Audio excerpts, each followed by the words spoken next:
देश की आजादी के 75 वर्ष के उपलक्ष्य में मनाए जा रहे आजादी के अमृत महोत्सव के अंतर्गत आज लखनऊ में काकोरी ट्रेन एक्शन वर्षगांठ सीएम योगी आदित्यनाथ ने बलिदानियों को नमन किया। सीएम योगी आदित्यनाथ ने इस समारोह को संबोधित करते हुए कहा कि देश के प्रथम स्वतंत्रता संग्राम की अलख जगाने वाली उत्तर प्रदेश की धरती वीरों से भरी है। उत्तर प्रदेश, विशेषकर हमारी वर्तमान पीढ़ी सौभाग्यशाली है कि 1857 का प्रथम स्वतंत्रता समर की भूमि उत्तर प्रदेश रही है।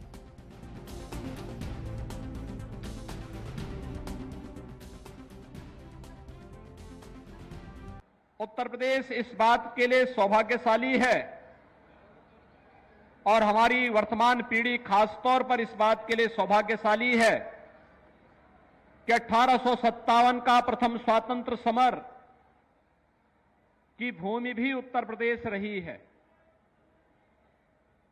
चाहे वह मंगल पांडे के द्वारा जलाई गई चिंगारी हो या झांसी की रानी लक्ष्मीबाई का वह उद्घोष कि मैं अपनी झांसी हरगिज नहीं दूंगी, और चाहे वह उत्तर प्रदेश के अंदर अलग अलग स्थानों पर देश की आजादी के लिए हुए इस बृहद अभियान को एक नई ऊंचाई प्रदान करने का हो।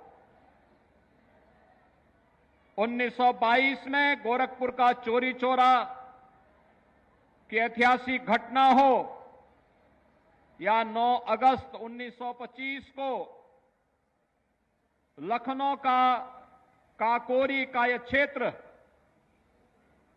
जिसमें देश की आजादी के लिए मर मिटने वाले क्रांतिकारियों ने 4,679 रुपये जो ट्रेन में एक खजाने के रूप में जा रहा था उसे रोक करके ले लिया था।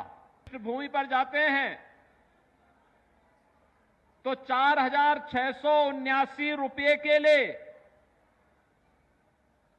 10 लाख रुपए से अधिक खर्च ब्रिटिश सरकार ने उस समय खर्च किए थे। क्रांतिकारियों को गिरफ्तार किया था।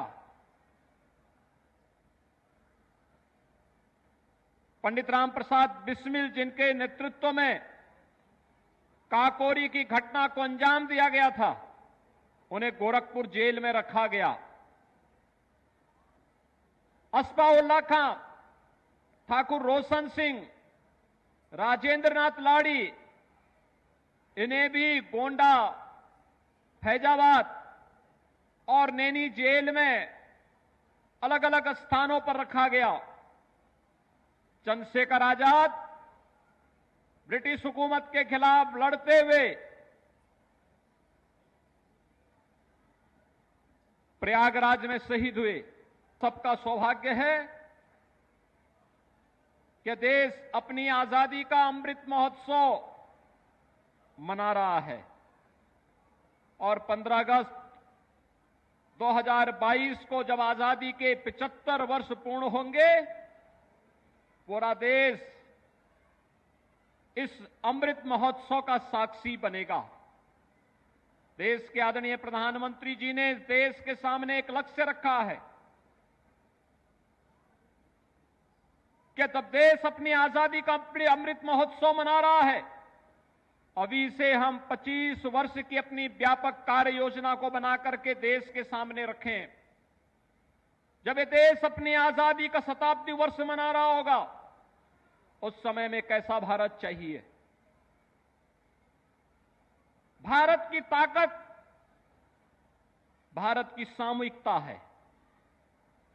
135 करोड़ की आबादी जब एक साथ बोलती है तो भारत दुनिया के अंदर सबसे बड़े लोकतंत्र के रूप में ही नहीं, बल्कि लोकतंत्र की मां के रूप में भी दुनिया को प्रतिनिधित्व देते हुए, मार्गदर्शन करते हुए दिखाई